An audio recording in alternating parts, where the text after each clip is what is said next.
Okay, good morning. Welcome back to North Star Vintage Sledworks. Welcome back. This is optimistically thinking that anyone's even seen this before. So my name is Jason, and I collect and restore old, mostly 80s, some 90s, basically wedge Polaris snowmobiles. That's going to give us anything from 1980, let's say, pretty much up until 1990. It's a little mix there, late 90s, 97. Somewhere in that zone. Not to say that I don't like the sleds that are after the Evo chassis, and the Edge chassis, of course, is awesome, but it's just not what I grew up on, so this is sort of my area of interest. We'll probably end up having a few Edges in the yard here, because I did own a 2001 X at one point. A 600 was a nice machine, so I'll probably want to throw one of those in the collection here at some point. I'm basically trying to relive my childhood here, so it's, yeah, that's what's happening. I've been putting this off as far as this video is concerned, just because for stuff like this, because I'm also renovating my bathroom, because I have a wife that, has her own list of things she'd like done. So my shop is kind of a perpetual landing zone for everything, junk, parts and pieces. So I've been kind of putting it off, thinking, I'll get organized. And then I'm just missing content here. So the best thing to do is, I'm just gonna be honest with you guys here. This is my shop. It's a 2-car garage, nothing spectacular. I do have a little bit of a mezzanine up there. There's something fun. That is a 71 Arctic Cat Pantera I bought off a buddy. It's got 1,000 original miles on it. It was originally a show machine. It is so nice, and it's in the breakdown there, but it's been kind of put aside for a minute. I have, irons in the fire like the rest of us, eh? So, anyways, I have a mezzanine up there. I keep my renovation goodies and stuff on. Slowly covering that last wall with rogue piece of plywood. And then I have another little mezzanine up here that I keep some other stuff on. So you'll see it in the background. Sometimes my young lad sits up there. We have some lights and a little railing, and he sits there and plays on his iPad or whatever while I'm working. So basically that's the shop in a nutshell. So I'm working on our 86 400. So any of you that really know your sleds are going to be looking at that going, well, that's not a 400 chassis. And you'd be right. So there was a few reasons for this that I'll come back around to why I decided to change over to this chassis. And I'll catch you up on that project in just a minute. So this is my little messy workstation at the moment. Just as I say, I just did a bit of a breakdown there. So I'm going to do a 10-second tidy, and we'll get things tidied up, and you'll get a better look at some things. But as you can see, nothing fancy. I am simply an amateur working in my garage, playing around with some snowmobiles. And if you want to follow along, that would be great. If you want to like us, that would be great. And basically, it's just, for shits and giggles. We're trying to have some fun here with some old sleds, tinker around a little bit, try not to spend too much money, and aggravate the wives, and have some fun with the kids, and that's the goal here. So in the paddock, just to bring you guys up to date, I know there's a few videos out there right now on this 93 that we've been working on. She's sidebarred here for the moment for the weirdest reason. We rebuilt the skid. I did a water pump. We did a lot of nice upgrades on it. Certainly carb cleaning and reset and all that. Fluids, belts, all that kind of stuff. So this one is good to go. You'll see the front end is going to get a rebuild, but I'm just kind of have some other things going on right now. Mechanically, it's sound. It just needs a, refreshment. This was the one that was sitting up in Huntsville. So it's actually waiting on the oddest thing. It's waiting on a rad cap, which should be coming in the next couple of days. They seem to be very hard to get for some reason. Anyways, this is XLT95. This is my special. This is my go-to machine that I pretty well use as my runner. I bought this a couple of years ago, 3, 4, 5 years ago, actually, now that I think about it, from a gentleman. It was his son's, and unfortunately the son passed away, and the machine was left. So it's only had 2,400 original miles on it, as I remember, 2412 or something like that when I bought it. And now I think we're up to, where are we here? There's a bit of a glare there, sorry about that. But I think it looks like it's about 4,400. This has been a really good season. So I've actually counted about 1,200 miles just on this machine. Of the ones that I have to be honest, it's just a fun sled. It's killer power. The power to weight ratio is just nice. The SP setup with the extra suspension and just the way it's set up with the gas shocks. And this is a dream to drive this one. Certainly she's very, very dirty. Our last run it was out, it was warm and slushy, so all the machines are kind of black here, but we'll go through some cleanups and stuff as we go here. And you know, if you lose interest, you can move on to a different video. This is my 86. It's covered in clothes and helmets and everything right now. So if we remove some of this junk out of the way, you could see that this machine is ridiculously mint. So I'm going to give you a video on this one after that you can kind of, I'll go through it a little bit more to give you a better idea what we're dealing with here. But this sled, you know, I hate the word barn find. I hate it when people say that. I pulled it out of a garage shed, shall we say, on the back of an old lady's property. Her son bought it to run around and pulled the cord out of it, and it never moved again. So it is absolutely mint in every way. The seats, the sled is just in absolutely immaculate condition. I think it's got 2,600 miles on it. Yeah, something like that. So it's, you know, as new. We rebuilt the skid on this one. I'll go through that a little bit as I say more after. I'm just gonna kind of give you guys the overall here. And parts and pieces. Over in this corner, we have my favorite snowmobile, nostalgically speaking. This is an 87 Sport. I'm sure a lot of you guys already know that. It's a 340 twin carb. Nice machine, just a sporty, fun, nice little machine for a beginner, somebody that doesn't like to wrestle with their sled and just wants to go for a nice little drive, easy to start. Yeah, if it gets stuck or whatever, it's easy to get out. It's just basically an all-around nice snowmobile. When I bought it, it was in pretty good condition. Put a window on it, bulbs, the regulars, you know, tied it up, clean and tune. And then the back end has been switched out, and I'm gonna put a separate video on this because I need to educate myself. But the back end was swapped out for an Edge chassis. I'll give you a minute with that. So the Edge chassis, you say, well, that doesn't bolt in there, and no, it does not. The gentleman that owned it was a mechanic, and he did a very professional conversion on it.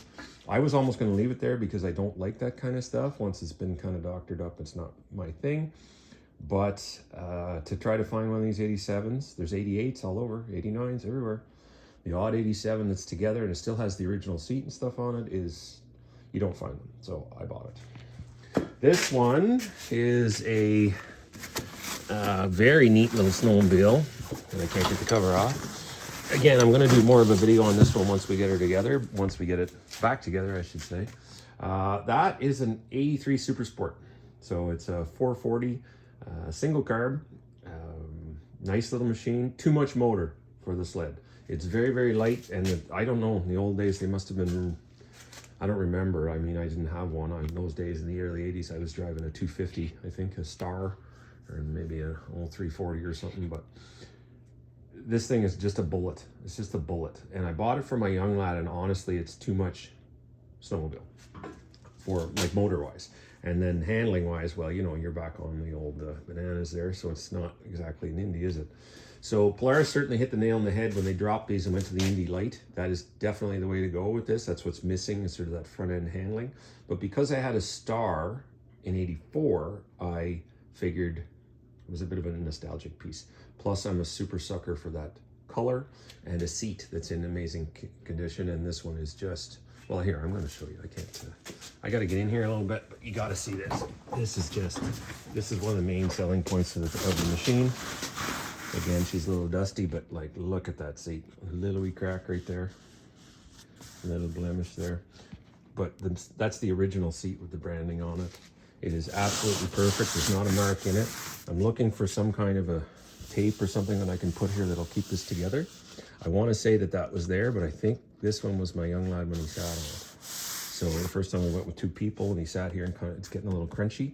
So the new rule is, of course, try to sit in front of the line, and then I'm going to try to put something here that'll kind of protect that. But isn't she sweet? And there's the skid that we rebuilt. So that skid is all brand new. It's got no miles on it. 2, I think. Took it for a drive. And then the wrestling match that I had was the track.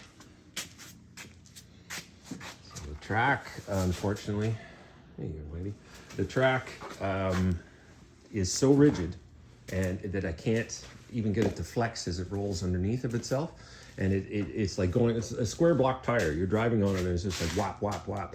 And so this is it here. For the last couple of months, I've been stretching it. So I soak it in transmission fluid, and then I have a compression rod in there that I've been using, tightening and tightening and tightening. If I had to guess, I think maybe I got almost an inch out of it in 2 months, but I haven't actually measured it yet, and I think my optimism is getting ahead of me there. A new track for the machine is very expensive, as you know, and this is a peculiar bird. It's like $110, 110 or 180 inch track, something like that. I don't remember, but it's an odd one. And I think the best avenue there is probably to find another machine, another Star or something chassis with one on it, and then hopefully, you know, it's not as hasn't been sitting so long. So the problem with the machine is, and I should have mentioned this earlier, I suppose, I think it's 1,800 original miles on it. So that track never moved. It sat in one spot and it turned into a brick.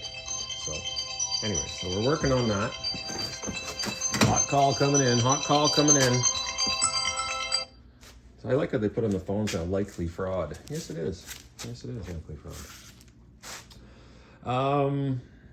Okay, getting back to where we're at. So this project itself is the 86 INDY 400. Now, you might say to yourself, well, that's not an 86 INDY 400, and it's not.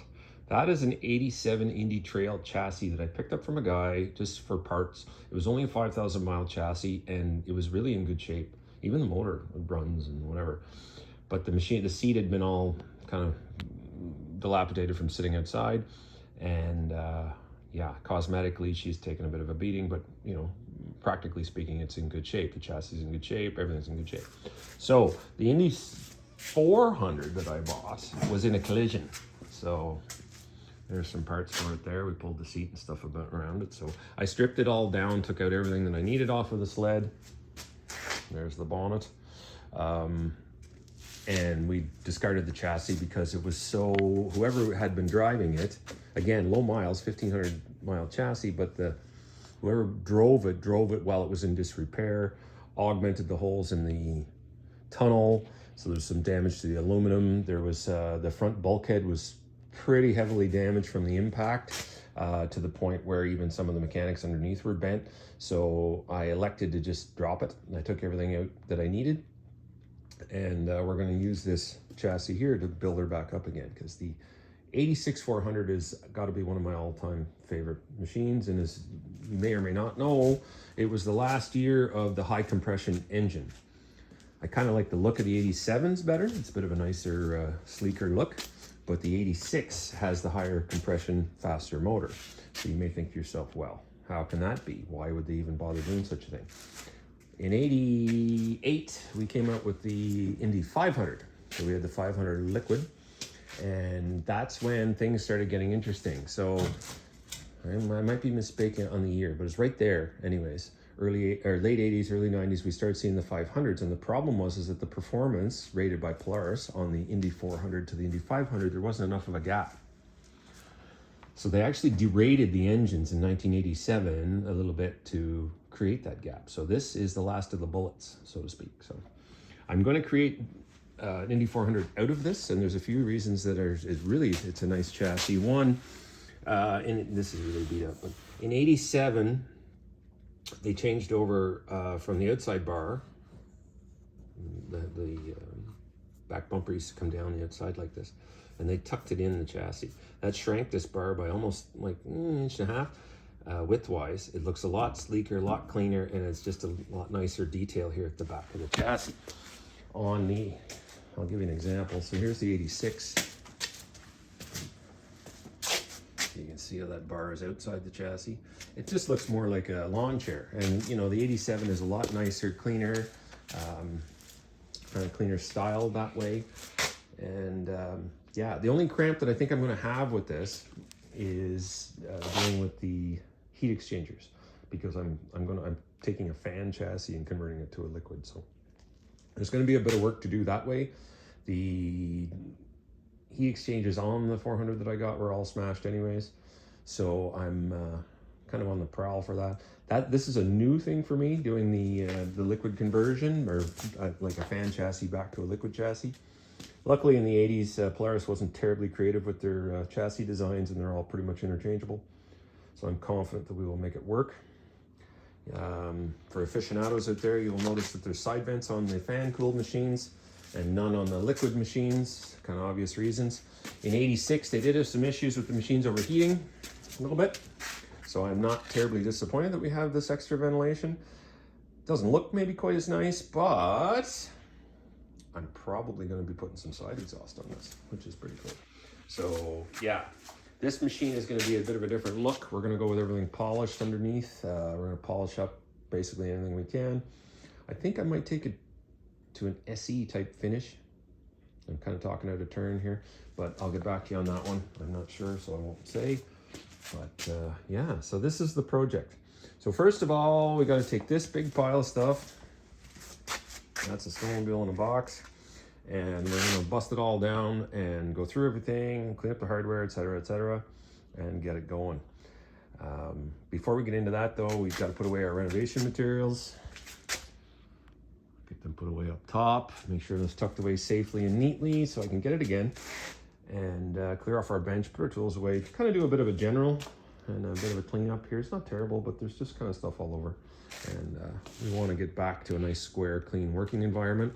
For those of you giggling in the background at this, this was a brainwave, I'm going to be honest with you. I thought this was the coolest idea. I changed the water pump out of my son's car a little while ago. I had it left over, so I thought it would make a nice swivel for a like a rotisserie style setup for the snowmobile. So I've always wanted that because I don't have to crawl on the floor. I'm in my 50s. I don't want to be doing that. So I thought this was a really good idea. It turns out, worst idea ever. Can't handle the weight. Empty, let alone when anything's in it. The stand is in the way. It's just, I'm always tripping over it. So, you know, I tried. So I'm just going to unhook that today and get rid of it. I may try to sort of snag the machine up onto some of my existing racking, and we'll try to figure if we can work something out to get at the bottom of it so I don't have to crawl around. And that's where we stand at the moment. So this gives you an idea kind of where I'm at. I've been throwing up the odd video just to kind of get going at this. I'm sorry, I'm absolutely a techno dum-dum. My son helps me with all of this. You know, as far as videotaping stuff, I'm completely new to this. I'm sorry. I'm a renovation contractor and a heavy equipment operator and sort of an amateur mechanic, and I'm not very refined when it comes to doing these things. I am taking a page from Derek Bieri. I have to give credit where credit is due. Big fan of Vice Grip Garage, so a big shout out to Vice Grip Garage for the influence here. I never thought I could do something like this or that it would be interesting to anyone, and maybe it isn't. Until I started watching his channel, and it seems I enjoy the sort of the grassroots approach, the wholesome kind of family, everyone can do this kind of thing. And because let's face it, we all have commitments and other places for our money to go. I have a couple of kids in university right now. I have a young lad that has his own kind of expenses when it comes to some things in his life. And yeah, it's a household to run, and I just can't be throwing thousands of dollars at this. So what you're going to find is that the solutions that we come up with for whatever we're working on is pretty much the most economical that I can squeeze. And yeah, this is a good era of sleds if you happen to like the look of them. I love the look of them. These are what I grew up with, and I obviously I'm a big fan, so that's hence the name North Star, etc. So hopefully you guys will watch along, and we can you know, build a sled together. This project, by the way, is affectionately named Carmen. I've named this project Carmen because of my late uncle, who actually showed me this. I was going to say partied. Showed me this snowmobile in the. He bought a brand new one and showed up at my house in 1986, and I passed out. I just never saw anything so cool in all my life. Always wanted one, never had one. Gonna make one. But what we're going to do with it is tweak it up a little bit and make it some fun. So I look forward to that. So Project Carmen, affectionately Carmen, we will get back to you and let you know how that's going. So that's all I have for now. I'm going to do a shop cleanup, and then we can talk a little bit more. I have some names going for some of these other ones, by the way. This one is Hunter. We called this one. It came up from Huntsville, and because I had to kind of seek it out at the back and stuff, it just seemed, pulled it out of the woods. It seemed like an appropriate name. Some of these other ones, we're wrestling with them a little bit. The girl in the corner there, we call her Goldie. This is little Judy, just by the way. Quick story behind that one. I had some custom lettering in the day put on the cowl of the snowmobile, and it said Little Indy, and it was in my script. My uncle walked up to it and looked at it and said, "Oh, little Judy," and then it stuck because the Indy looked like Judy, and there it is. So that's little Judy. That's Goldie over there. And this one is so far, I'm kind of wrestling with this one a little bit. I keep wanting to call it Carolyn because of it's kind of my mother's style of a snowmobile. But I don't want to name a snowmobile after my mother. I don't really know that that's the nicest thing, but I am naming one after my uncle. So I don't know. If you guys think that that's dumb, I'm sorry, but I like to try to give them a bit of an identity. It's just how I roll. So anyways, this lad over here, we've been calling him Rocky, but I don't know. I call it copacetic a lot. So that's probably Project Copacetic over there. It means that pretty much everything is good on it all the time. So good, reliable sled. I got that thing running. Oh my goodness, it's crazy. So yeah. Well, thanks for tuning in, and I will try to get more content. I will try to give you guys more background. I will try to make this a better watch. I will try. And I look forward to moving along here. So any support you guys could give me, I would really appreciate it. Input, etc. And remember, please, I am just an amateur. I am not a professional. I am not telling anyone that this is the way to do things. I am simply bringing you guys along while I fumble through my garage and, fix some old sleds. So talk soon.